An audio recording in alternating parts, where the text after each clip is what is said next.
earthquakes. Central North Island towns are mounting a challenge to tougher earthquake strengthening laws. They say threaten their historic main streets with, and I quote, destruction by legislation. Rangitikei is leading the way, trying to blaze a trail for rent-poor provincial New Zealand facing a looming deadline where life, safety and economic risks, well, they collide. In recent days, they met the government to push for change. Phil Pennington and cameraman Richard Tindillier went to Rangitikei and Manawatu to find out more. Martin is a town for sale.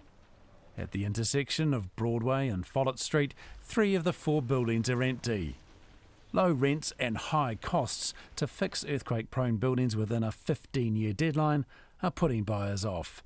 That's to say nothing of some existing owners in a town with 70 old buildings. It's according to Mayor Andy Watson. There's a real collision point here.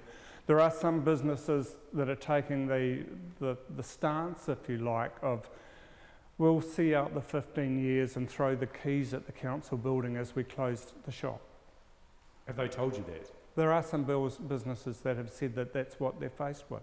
The Rangitikei District Council has bought 3 huge buildings on a corner for $175,000, which could become its new offices, though the rear brick wall does move in the wind. It gets worse for owners, however. The law changes last year impose a 7.5-year deadline in priority public spaces in high-risk zones from Kaikoura to Napier.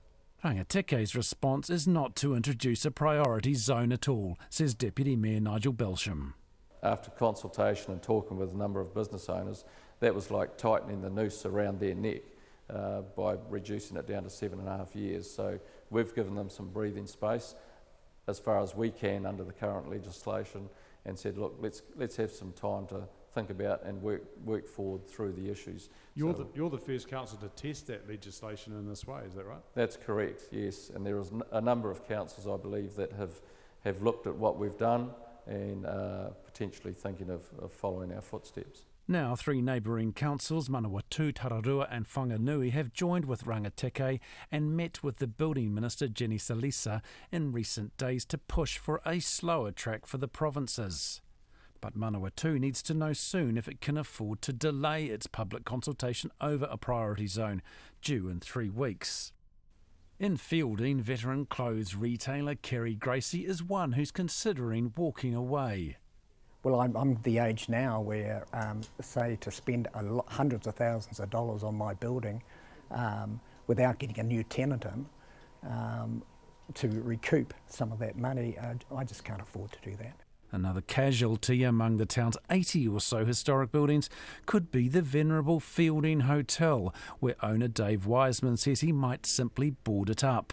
But they've bled effort for the town for decades, and giving up goes against the grain. We can't afford to have our buildings red-stickered. We need people in our community. We need them supporting our town. We don't want them scared to come to town. If the issue gets out of hand with the media, that's what can happen.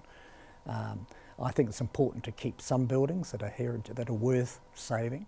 Kerry Gracie says another problem is lack of tax exemptions for quake strengthening, and the 4 councils also want that changed.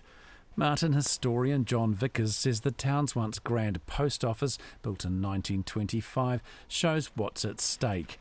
It's been empty for 30 years, and its broken windows are letting in the pigeons. Things happen slowly in provincial New Zealand, and we need time, and we'd argue that they're not quite the risk that people think they are in Wellington, perhaps. But yeah, no, we don't need time constraints. But change and interest in them is changing. And upstairs, they were all empty, these buildings in the street, but now there's demand for rental accommodation. It's returning to some of these buildings. Joe Karam is one of those who is interested. The former All Black and champion of David Bain shifted to Martin from Waikato a year ago. He's bought a house and a spread of land for less than a 3-bedroom house in Te Kawhata. Plus, he's converting the old Hodder and Tolly stock agents building into a self-storage business. Joe Karam's hopeful too for the main street. Council would do well to spend some money keeping those buildings. I think that you'd find tenants, I think you'd find investors and buyers, and the heritage around here is substantial, and it would be a great shame to have things knocked over unnecessarily. Minister Salisa's office says she's told her officials to work with the councils on what to do next.